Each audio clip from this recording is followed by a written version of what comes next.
Oke, bismillahirrahmanirrahim. Assalamualaikum warahmatullahi wabarakatuh. Akhirnya kita bertemu lagi di seri SNS atau Sunday Night Story edisi tentang feedback. Topik bahasan yang gak pernah selesai-selesai dibahas karena Masya Allah berlimpah sekali tanda-tanda kebesaran Allah lewat pasien-pasien yang kisah persalinannya Allah izinkan untuk feedback. Oke, ditunggu sebentar ya. Hari ini kita akan kedatangan pejuang fitrah yang alhamdulillah bismillah Allah izinkan untuk bersalin secara alamiah setelah persalinan sebelumnya sesar di klinik Cikal Bogor. Oke, tunggu sebentar kayaknya masih ada kendala nih, insyaallah. Untuk para pejuang fitrah yang mau nanya, boleh ya langsung komen-komen aja di bawah.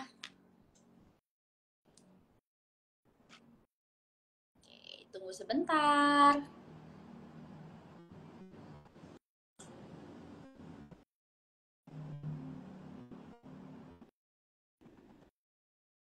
Kayaknya partner live IG aku malam ini lagi ada trouble sedikit, jadi kita boleh ngobrol-ngobrol dulu.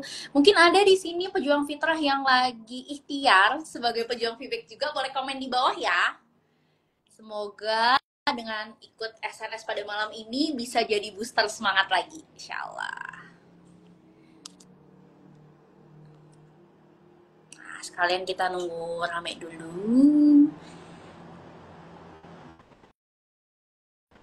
Kayaknya masih ada trouble nih. Oke, alhamdulillah. Assalamualaikum, Mbak Adlin. Waalaikumsalam, Bidan, Fatimah. Kita ketemu lagi. Walaupun secara online, gimana kabarnya Ibu anak dua? Alhamdulillah, kabar baik. Ini aku ambil arasnya dulu ya, soalnya ini lagi berdua doang. Oh, Masya Allah. Aku pegang dia dulu. Bentar. Ya boleh. Alhamdulillah, Mbak Adlin lo bisa bergabung.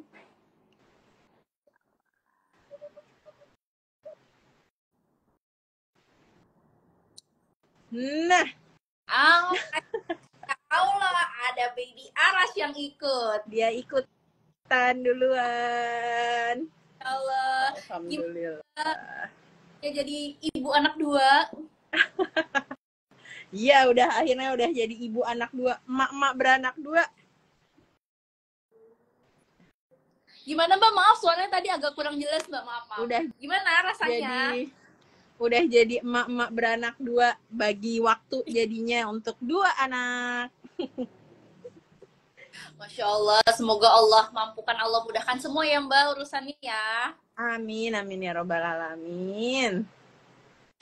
Sebelumnya aku mau ucapkan banyak-banyak terima kasih banyak nih sama Mbak Adlin karena udah berkenan mau jadi partner aku di Live Cikal malam hari ini. Kita sama-sama meluruskan niat ya Mbak. Semoga apa yang Mbak Adlin sharing sedikit tentang birth story-nya bisa jadi wasilah buat orang lain yang mungkin kasusnya sama nih kayak Mbak Adlin, punya bekas sesar, terus mungkin punya pengalaman yang enak pas lahiran yang kemarin.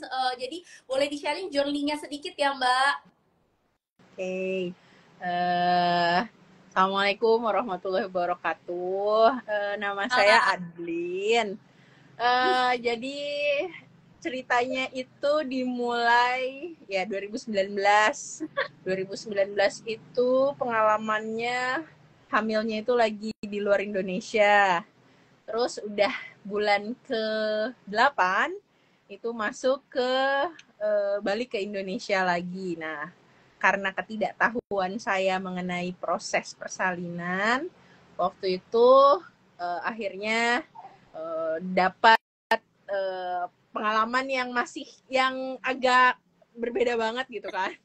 Nah, akhirnya masuklah di Indonesia itu bulan ya September, dapat sempet ganti-ganti dokter karena nggak tahu gimana cara milih dokter, terus gimana cara milih provider lahiran. Jadi masih benar-benar minim sekali pengetahuannya, dan akhirnya dapat pengalaman saya harus disesar gitu kan. Nah, habis itu lukanya itu lumayan lama sembuhnya, tapi yang lebih lama lagi tuh luka traumanya. Trauma setelah melahirkan itu sempat baby blues, dan alhamdulillah berhasil mengobati luka itu semuanya. Ya butuh waktu lama, akhirnya Allah berikan lagi kesempatan untuk menjadi ibu lagi, maksudnya dapat anak kedua gitu kan di tahun 2024. Masya Allah. Ya. Jadi Terus alhamdulillah Allah. ya. Maaf Mbak Adlin, kayaknya sinyalnya agak putus-putus nih di aku nih Mbak Adlin. Ya, sorry. Nggak bagus sama sinyalnya nih. Halo? Putus-putus.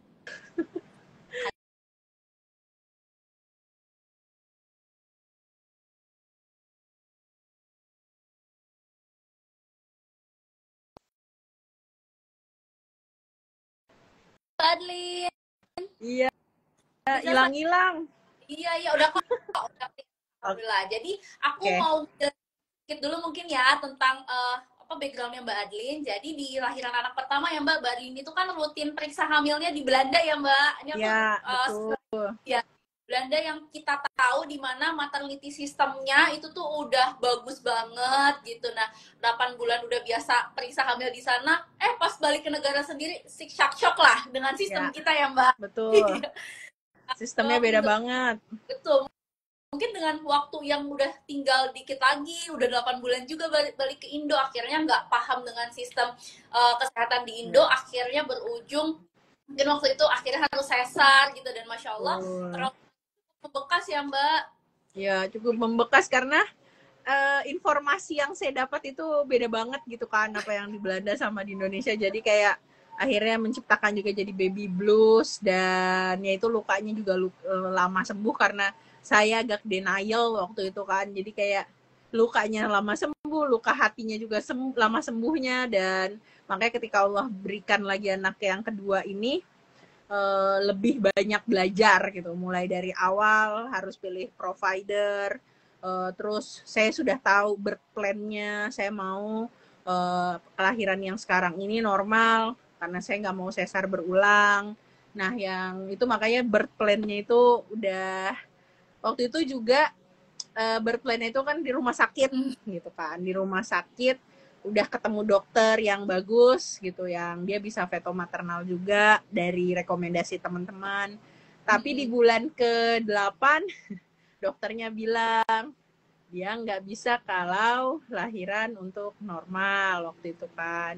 Jadi dia akan menyarankan untuk sesar berulang, dan karena traumatik yang sama waktu itu maksudnya muncul lagi, dan akhirnya saya ketemu klinik Cikal Mulia waktu itu karena ikut webinar. Gara-gara ikut webinar terus dapat informasi dari situ, dan akhirnya coba cari tahu mengenai apa sih unlogic birth waktu itu kan, karena pas lagi bidan Amel ya yang jadi narasumber, dan dia menceritakan bagaimana sih proses fitrah manusia sebagai seorang ibu ketika dia masa hamil, lalu masa melahirkan, hingga masa menyusui. Dan dari situ kita jadi diskusi banyak dan mencoba mencari tahu apa sih yang disebut dengan unlogic birth, apakah itu metode atau apakah itu sebuah konsep. Nah itu yang kemarin kita sama-sama pelajari, aku sama suami akhirnya diskusi, dan gak lama setelah webinar itu kita berangkat ke klinik Cikal Mulia di Bogor, dan akhirnya ketemu sama Bidan Fatimah ya waktu itu. Apa sih yang seperti apa sih seharusnya gitu ketika mau melakukan persiapan untuk lahir secara VBAC gitu kan, karena kan prosesnya lumayan panjang, tapi saya dilakukan di trimester ketiga, which is udah sangat mendekati garis finish gitu kan, maksudnya jadi kayak harus apa aja nih yang harus dikejar gitu kan, udah tinggal beberapa minggu lagi gitu di HPL. Nah makanya, tapi yang saya senang adalah saya mendapatkan pasti namanya pendampingan gitu kan, diingetin terus walaupun suka kesel karena ya itu karena memang apa namanya diingetinnya tiap hari gimana udah jalan kaki belum, udah apa lagi udah ngurangin karbonya belum ya gitu. Jadi kayak perjalanan untuk mencapai VBS itu memang nggak mudah bener ya. Karena kan kalau misalnya yang kemarin yang dari bulan pertama sampai bulan ke-8 itu aku kayak ya udah makan makan yang penting aku senang gitu kan. Nah ternyata penting juga untuk memperhatikan asupan makanan dan apa namanya kegiatan-kegiatan yang kita lakukan. Itu sih kemarin, dan alhamdulillah kemarin pas proses kelahirannya si Aras masih bisa jalan gitu kan, masih malah malah lebih jadi terbiasa bahwa enakan ketika pas lagi kontraksi itu pas jalan gitu. Jadi kayak lebih otaknya lebih apa ya, mungkin karena udah kebiasaan ya, walaupun cuman sebulan lebih kan apa namanya proses untuk jalan kaki itu. Ya alhamdulillah Aras akhirnya meluncur juga, launching. Walaupun ya meleset dikit dari HPL, tapi alhamdulillah sehat-sehat. Alhamdulillah. Nah, ini Mbak Adlin ada yang nanya di kolom komen. Bu Bidan, apa aja nih persiapan untuk sebelum hamil dan merencanakan VBAC? Nah, sebelum aku jawab, mungkin Mbak Adlin boleh sharing sedikit persiapannya sebelum VBAC apa aja? Persiapan untuk VBAC-nya itu tadi banyak ini ya. Kemarin tuh jalan kaki sih. Itu benar-benar apa namanya jadi apa ya? Jadi hal yang ngebuat aku menjadi lebih rileks gitu ternyata. Ketika aku jalan, aku jadi terbiasa. Pas lagi lahiran itu juga, ya makanya kan di klinik Cikal Mulia tuh lucunya bisa memfasilitasi bentuk apapun gitu. Mau jongkok, mau jalan, masih oke gitu kan. Jadi yang bisa dipersiapkan itu diri kita sendiri dulu sih, yang pasti kuat dan maksudnya dalam artian bisa melakukan apa ya, untuk membuat kita bisa lebih rileks gitu loh. Kalau aku jalan itu menurut aku itu membuat aku lebih rileks gitu. Jadi setelah aku pikir-pikir mungkin memang jalan kaki itu ngebantu aku banget. Terus yang benar-benar juga harus disiapkan lagi apalagi ya, yaitu makanan sih. Karena kan Bu Bidan tahu ya, aku tuh naiknya tuh parah banget gitu. Aku naiknya sampai 20 kilo gitu kan. Naiknya parah banget. Nah itu tapi jadi ngelihat lagi, oh memang makanan itu apa yang kita makan itu sangat berpengaruh juga sama kehamilan kita. Oh iya iya. Ada suaranya. Nah, Udah ada suaranya. Mbak Adin, aku mau nanya nih, setelah dibandingin nih dari lahiran yang pertama sama yang kedua, ada nggak perbedaan yang paling signifikan yang Mbak Adin rasain? Perbedaannya yaitu karena mungkin perasaannya juga ya, karena lebih senang ya. Oh gitu. Maksudnya lebih apa nggak terasa sangat di aku tuh, aku lebih suka yang kelahiran kedua gini kan. Kalau yang kelahiran kedua ini tuh karena udah sesuai dengan birth plan gitu kan, jadi bisa dibilang lebih cepat penyembuhannya alhamdulillah gitu kan, karena nggak pakai minim trauma gitu lah. Jadi penyembuhannya alhamdulillah lebih cepat.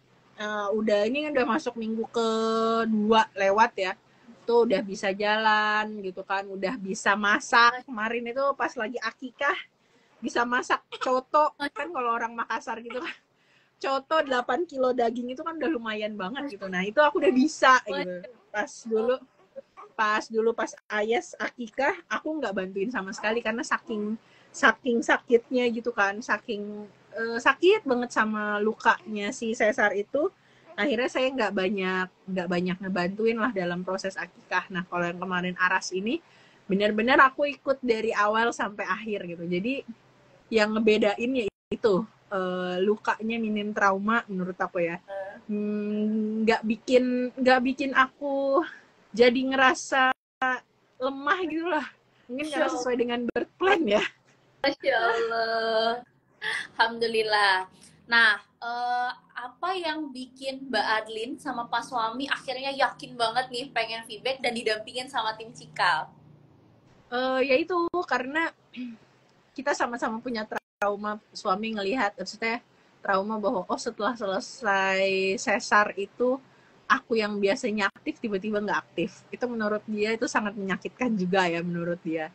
Dia ngerasa bahwa oh kayaknya ini bukan dia nih gitu kan. Akhirnya kita juga sama-sama evaluasi, kayaknya mungkin bakalan, maksudnya ya Allah, Allah juga yang memampukan kita gitu kan. Kita bilang waktu itu, suami bilang ya udah kita coba aja dulu. Setelah diskusi panjang itu ya, setelah webinar itu kan aku dengerin tuh webinarnya Bidan Amel ke suami gitu kan, biar nih denger nih, biar kamu juga ngerti apa yang seharusnya kamu lakukan gitu sebagai suami. Nah dari situ suami bilang ya udah kita coba sama-sama, terus kita baca bukunya bareng-bareng, dan yaitu dia harus ikut dalam setiap proses ketika saya melakukan visit ya ke Cikal Mulia. Jadi dia juga ngerti prosesnya gimana, dan dia juga tahu apa yang harus dia lakukan. Dan makanya ketika Cikal Mulia berhasil, bukan berhasil sih, bisa dibilang kayak mampu untuk membuka kotak Pandora gitu. Kayak kita, apa yang harusnya kita lakukan nih dengan birth plan yang kedua ini gitu. Dan itu jawabannya itu lumayan memuaskan, dan akhirnya kita bilang oh ya udahlah, kita bismillah aja di sini aja gitu. Dan akhirnya ya udah, kita memilih untuk pindah dari rumah sakit di Bogor juga, pindah ke Cikal Mulia mulai dari saat itu. Oh, jadi bahkan persalinan sesar kemarin itu yang meninggal, maksudnya meninggalkan luka nggak? Kenapa? Maaf, maaf. Nggak apa-apa, nggak apa-apa, Mbak. Meninggalkan lukanya nggak cuman ke Mbak Adlin, tapi ke Pak suami juga ya, karena Iya, shock Mbak karena Adlin dia yang juga shock kan, karena dia juga sama-sama nggak ngerti kan, karena kita sama-sama tidak mempelajari. Nah itu kesalahan kita adalah kita tidak mempelajari sistem di Indonesia gitu, dan kita ngerasa bahwa apa yang ada di Indonesia itu bakal sama dengan yang di Belanda, ternyata salah banget gitu. Makanya jadi sama-sama luka lah, saya juga luka gitu kan, suami juga luka, ngerasa bahwa ya elah udah 5 tahun loh tapi kamu belum bisa maafin aku ya gara-gara hal itu gitu Masya kan. Nah, Allah. jadinya kita sama-sama mencari tahu apa sih akar masalahnya. Dan ya alhamdulillah yang di lahiran kedua ini bisa bisa dibilang menjadi trauma healing bagi kita berdua sih. Oh, Alhamdulillah. Nah, satu pertanyaan terakhir ya Mbak. Mungkin Mbak Adlin boleh kasih pesan atau mungkin kasih semangat ke para pejuang feedback yang masih hatinya ragu atau mungkin masih mikir-mikir mau feedback nggak ya gitu. Mungkin boleh Mbak kasih ya penyemangatnya buat menguatkan hati para pejuang fitter yang kasusnya sama kayak Mbak Adlin.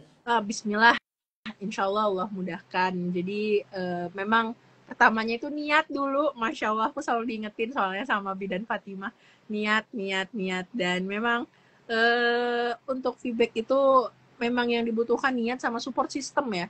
Karena kalau misalnya suami juga masih belum berani untuk mengambil keputusan, karena feedback itu yaitu kemarin suami itu ngerasa oh ternyata lahiran feedback itu nggak semudah yang kemarin sesar ya. Sesar kan kayak cuman 15 menit, 30 menit udah keluar dari ruang operasi, udah selesai gitu kan. Walaupun lukanya lebih lama gitu. Tapi dia tidak melihat gimana sih prosesnya. Nah kemarin yang pas feedback kemarin itu, dia jadi sadar, oh ternyata memang gak mudah, dan memang penting banget di awal itu yaitu untuk selalu menjaga kesehatan tubuh, yaitu olah tubuhnya, ikut senam, ikut senam sih paling itu tuh, tapi memang agak susah. Senam itu penting banget, ternyata memang kerasa ketika misalnya teman-teman juga pada bilang kan, ketika yang udah biasa senam ya feedbacknya lebih lebih lebih mudah gitu kan. Dan memang makanannya juga yang harus dipersiapkan itu sih, support system, makanan, sama apa namanya olah tubuhnya. Ya Allah, Alhamdulillah. Jazakillah khair ya Mbak Adlin Iya. udah berkenan meluangkan waktunya hampir setengah jam ini. Semoga Allah mudahkan prosesnya Amin, seinya. amin. sampai nyusuin Aras, semoga lulus 2 tahun. Amin, amin. Ada yang nanya nih, persalinan pertama SC karena panggul sempit, persalinan kedua bisa lahir yang normal atau enggak? Bismillah, yuk ngobrol dulu Mbak Puji Lestari ke Cikal, karena banyak banget yang akan dibahas ya Mbak Adlin. Kalau tentang feedback nggak cukup kalau via IG Live aja. Betul. Jadi lebih enaknya kalau ke Cikal itu kita ngobrol langsung dan diskusiin apa sih yang sebenarnya berplan yang mau kita inginkan gitu. Dan enaknya tuh ya itu kemarin kita sampai 2 jam lebih ya dan aku sama suami itu kita kayak oke, mendapatkan pencerahan sama-sama itu sampai 2 jam lebih. Kita duduk bareng-bareng dan kita melihat apa yang sebenarnya jadi target dan goal kita sama-sama dan apa yang bisa dibantu dari klinik Cikal Mulia. Alhamdulillah. Oke, terima kasih banyak Mbak Adlin untuk sharing sessionnya pada malam hari ini. Semoga bisa jadi wasilah untuk para pejuang fitrah yang lagi ikhtiar untuk feedback juga. Semoga bisa jadi booster semangat. Sampai ketemu di SNS minggu depan. Wassalamualaikum warahmatullahi wabarakatuh. Waalaikumsalam warahmatullahi wabarakatuh. Makasih, Widan. Banyak ya Mbak. Ya. Allah.